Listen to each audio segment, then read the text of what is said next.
And welcome to Rome. Today we're taking you on a journey to one of my favorite places on earth, Rome, Italy. It's a city that bursts with history, art and culture, a place where ancient ruins stand shoulder to shoulder with modern Italian life. Imagine walking down cobblestone streets, the aroma of fresh pasta drawing you into a family-run trattoria. Every corner you turn reveals another layer of history, another masterpiece of art. We're going to explore the top 10 historical landmarks that make Rome so unforgettable. So put on your walking shoes, grab a gelato, and get ready to experience the magic of Rome. And don't forget to subscribe to Adventure Awaits Us for more incredible journeys. All right, let's kick things off with the big one, the Colosseum. You can't talk about Rome without mentioning this iconic amphitheater. Picture this.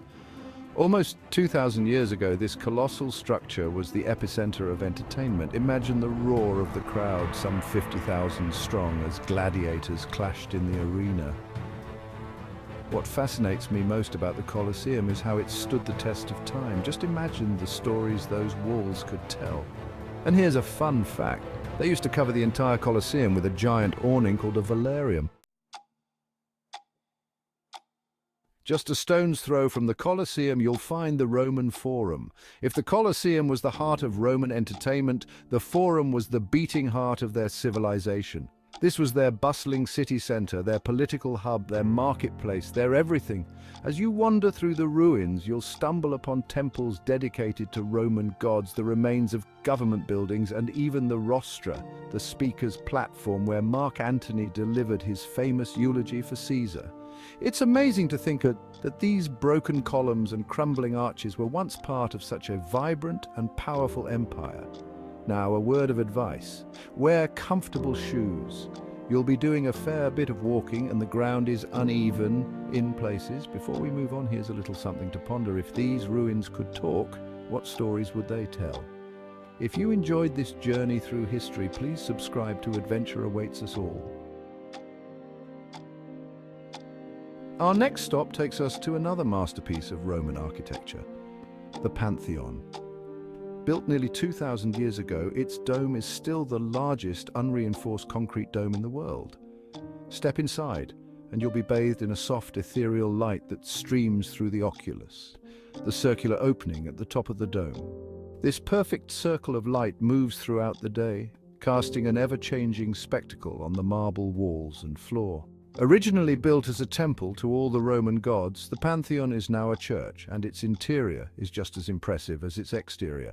Look up in awe at the intricate coffers in the dome, a testament to Roman ingenuity, and take a moment to appreciate the tombs of some of Italy's most famous figures, including the Renaissance artist Raphael. As you stand in the center of this architectural marvel, take a deep breath and let the history wash over you. The Pantheon is a reminder that, even in the face of time, beauty and ingenuity can endure. Chapter 4, St. Peter's Basilica, the heart of Christendom. Let's cross the Tiber River into Vatican City, the smallest country in the world, to visit St. Peter's Basilica.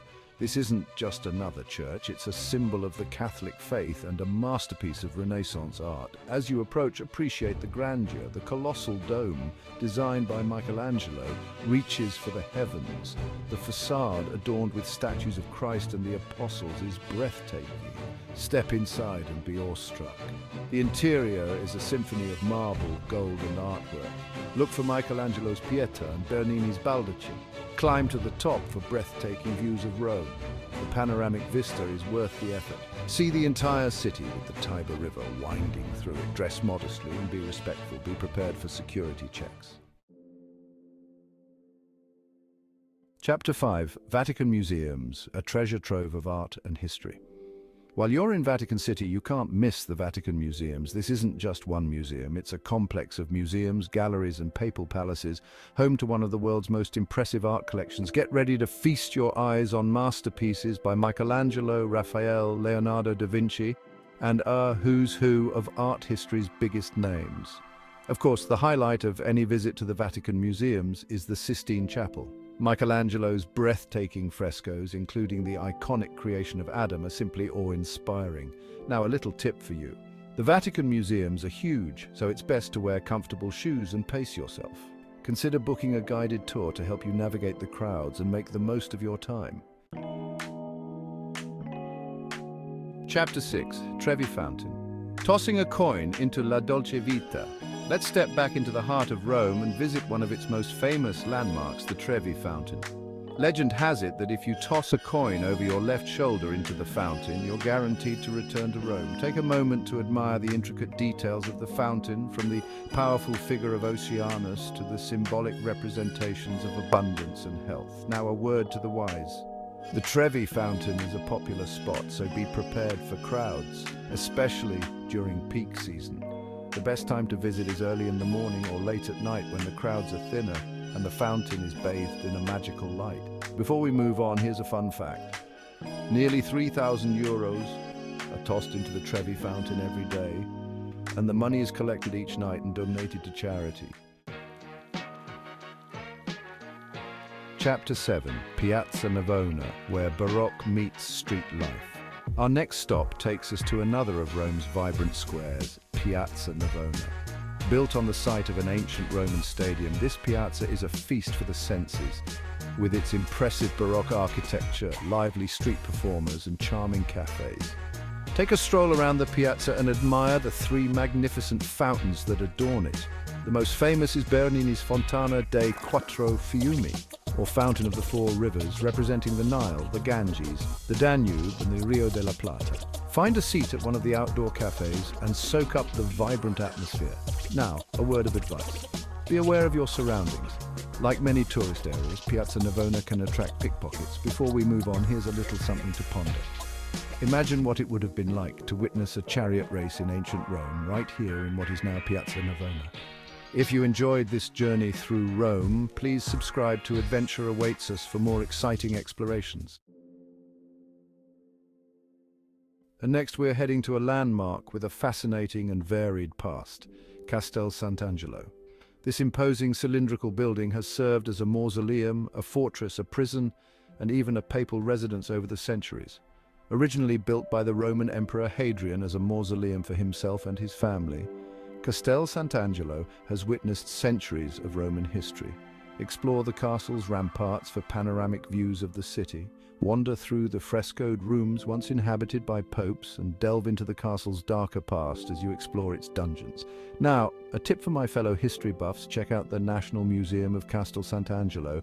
Housed within the castle walls, you'll find an eclectic collection of art and artifacts, from ancient Roman sculptures to Renaissance paintings, that tell the story of this fascinating building. And here's a fun fact before we move on. Castel Sant'Angelo is connected to Vatican City by a secret passageway called the Passetto di Borgo. Let's head to one of Rome's most famous meeting places, the Spanish Steps. This grand staircase, connecting the Piazza di Spagna at the base with the Trinità dei Monti Church at the top, is a flurry of activity day and night. Take a seat on the steps, as countless visitors and locals have done before you, and soak up the lively atmosphere. Watch the street performers, listen to the chatter of tourists from around the world, and enjoy the parade of fashion as people stroll up and down the steps. Now, a word to the wise. Be respectful. While it's tempting to eat your gelato on the Spanish Steps, it's actually forbidden. Before we move on, here's a fun fact. The Spanish Steps get their name from the Spanish embassy to the Holy See, which was located at the foot of the steps in the 17th century. Our final stop takes us back to the very beginning of Roman history, Palatine Hill. This is one of the 7 hills of Rome and is said to be the location where Romulus founded the city in 753 BC. As you wander through the ruins of ancient palaces, temples, and gardens, imagine the grandeur of Roman emperors who once called this place home. For the best views, head to the Farnese Gardens, created in the 16th century for Cardinal Alessandro Farnese. These terraced gardens offer breathtaking panoramas of the Roman Forum and the Colosseum, giving you a unique perspective on the heart of the Roman Empire. Now, a tip for my fellow history buffs: be sure to visit the Palatine Museum, located on the hill itself. It houses a fascinating collection of artifacts unearthed during excavations, providing a glimpse into the daily lives of the people who once lived here. Well, folks, there you have it. 10 of the top historical landmarks that make Rome such an unforgettable destination. From the grandeur of the Colosseum to the serenity of the Pantheon, from the artistic treasures of the Vatican museums to the lively buzz of the Spanish Steps, Rome has something to offer every traveler. I hope this journey has inspired you to add Rome to your travel bucket list, or, if you've already been, to return and discover even more of its hidden gems. Remember, Rome wasn't built in a day, and you can't possibly see it all in one trip, so keep exploring, keep learning, and keep embracing the joy of travel. And until next time, ciao from Italy.